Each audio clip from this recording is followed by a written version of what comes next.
கலாச்சாரமானது ஒருத்தனுக்கு ஒருத்தி, உங்களுக்கு யாரென்று கூட தெரியாது. அன்று வந்து இங்கே கூறுகிறார், நான் அங்கே மலைய மக்கள் இங்கே இன்று யாருடன் இருக்கின்றார் என்று கூட தெரியாதவர் தான் இன்று அவர் உளம்புகிறார். நாங்கள் சிங்களத்தில் கதைக்கும் போது ஒரு சில மம நம என்று விட்டோம், அதை பெருசாக தூக்கி கதைப்பதுதான் இவருடைய பழக்கம். நாங்கள் அவரிடம் ஒன்றை கூறுகிறோம், தமிழில் கூட உங்களது முகப்புத்தகத்தில் ஒழுங்காக எழுத தெரியாதவர்கள் நீங்கள் தமிழர்களா என்று நாங்கள் கேட்க விரும்புகிறோம். இங்கே இருப்பவர்கள் ஒரு சிலர் பலர் கூறுகிறார்கள், எங்களது பார்லமெண்ட் உறுப்பினர் பதவியை ரிசைன் பண்ணிவிட்டு போகும்படி. உங்களுக்கு தெரியும், இங்கே பார்லமெண்டத்தில் இருந்தவர் கூட கோட் சூட்டை அணிந்து கொண்டு யாழ்ப்பாணத்தில் வேட்டியுடன் வலம் பெறுபவர் இன்று பார்லமெண்டத்துக்கு கூட வர துப்பில்லாதவர்கள். தமிழரசு கட்சி என்ற ஒரு கட்சியை அழிப்பதற்கான மூல காரணமாக இருந்தவர்கள் வெளியிலிருந்து கூறுகிறார்கள், இங்கே இருக்க அமைச்சர்கள் அதே நேரம் பார்லமெண்ட் வெளியேற வேண்டும் என்று. அவரிடம் நான் ஒன்றை கூறுகிறேன், அவருக்கு முதுகெலும்பிருக்குமாக இருந்தால் யாழ்ப்பாணத்தில் சென்று உங்களது பிள்ளைகள் எங்கே இருக்கிறார்கள், உங்களது பிள்ளைகள் யாரை திருமணம் செய்திருக்கிறார்கள் என்று கூட துணித்தலாக கூற முடியாதவர் தான் அங்கே இருப்பவர், வெளியில் இருப்பவர். அதே நேரம் நான் ஒன்றை கூறுகிறேன், இங்கே கமராக்கு முன்னால் வீரவசனம் பேசுகின்றவர், கமராக்கு முன்னால் கண்டால் வீரவசனம் பேசுவார். ஆனால் இங்கே தமிழர்களை கொன்று அழித்தவர்களுடன் கமராக்கு பின்னால் நின்று கூட்டாக கைகோத்து கொண்டு நிற்பவர்கள் தான் இங்கே இருப்பவர்கள்.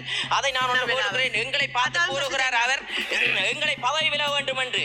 அவருக்கு கூட அட்மினிஸ்ட்ரேஷன் இல்ல, பரீட்சையில் எழுத தெரியாமல் பாஸ் பண்ணாதவர் தான் இங்கே வந்து பல வெட்டி வீத்துக்களை பார்லமெண்ட் கமராவுக்கு மட்டும்தான் வெட்டி வீத்துக்களை வீத்துகிறாரே ஒழிய மக்களுக்கான இல்லை. நாங்கள் மக்களுக்கான அபிவிருத்தியை செய்து கொண்டிருக்கிறோம். இந்த கதையால் மாவட்டம் முன்னேறாது என்று நான் கூறிக்கொள்கிறேன்.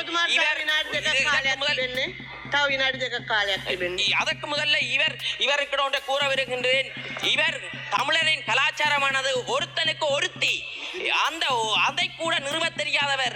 அவருக்கு யார் என்று தெரியாது, பக்கத்து வீட்டோ அயல் வீடோ என்று அவருக்கு கூட தெரியாது. அப்படிப்பட்டவர் தான் இன்று பல விவாதங்களை முன்னெடுக்கின்றார். அவர் கொண்டே கூறுகிறேன், தமிழரின் கலாச்சாரமானது ஒருத்தனுக்கு ஒருத்தி, உங்களுக்கு யார் என்று கூட தெரியாது. அன்று வந்து இங்கே கூறுகிறார், நான் அங்கே மலைய மக்கள் இங்கே இன்று யாருடன் இருக்கின்றார் என்று கூட தெரியாதவர் தான் இன்று அவர் உளம்புகிறார். இந்த இனவாதத்தின் வலை ஏற்பட்ட போது இங்கே இருக்கும் தமிழ் கட்சிகளும் சிங்கள கட்சிகளும் சந்தோஷமாக இருந்ததை நான் அவதானித்திருந்தேன். ஏனென்றால் அவர்களுக்கு அந்த இனவாதத்தில் தான் தூங்கி பழக்கம், இனவாதத்தின் ஊடாகத்தான் வாக்குகளை பெற்று பழக்கம். நாங்கள் இன ஐக்கியத்தை ஏற்படுத்தி நல்லதொரு சமுதாயத்தை உருவாக்க வேண்டும் என்று எங்களது பயணத்தை மேற்கொண்டிருக்கும் போது இவ்வாறான செயற்பாடுகளை செய்து திரும்பவும் நாட்டு மக்களை அழிக்காதுகள் என்று கூறுகிறேன். ஏனென்றால் உங்களது பிள்ளைகள் பாதிக்கப்பட மாட்டார் இனவாதத்தில். ஏனென்றால் உங்களது பிள்ளைகள் எல்லாம் தென்பகுதியில் ஆங்கில ஸ்கூலில் படிக்கிறார். அவர் ஒழுங்காக அவரது பிள்ளையை கூட தமிழில் கற்பிக்க தெரியாதவர் தான் இங்கே இருந்து கூறுகிறார். முகப்புத்தகத்தில் ஒழுங்காக தமிழில் கூட வசனத்தை எழுத தெரியாமல் நாங்கள் சிங்களத்தில் கதைக்கும் போது ஒரு சில மம நம என்று விட்டோம், அதை பெருசாக தூக்கி கதைப்பதுதான் இவருடைய பழக்கம். நாங்கள் அவரிடம் ஒன்றை கூறுகிறோம், தமிழில் கூட உங்களது முகப்புத்தகத்தில் ஒழுங்காக எழுத தெரியாதவர்கள் நீங்கள் தமிழர்களா என்று நாங்கள் கேட்க விரும்புகிறோம். ஒருவேளை சிங்களவர்களா மாறிவிட்டார்கள், மாறினாலும் பிரச்சனை இல்லை, மாறத்தான் வேணும். ஏனென்றா கொழும்பில் தான் இருக்கிறார், அவர் திருமணம் செய்ததை அப்படி யாரை திருமணம் செய்திருக்கிறேன் என்று கூட கூற முடியாதவர்கள் தான் தமிழர்களின் கலாச்சாரத்தை தமிழர்களின் கலாச்சாரத்தை மேலே உயர்த்த போகிறார்களா கேட்கிறேன் அவரிடமே.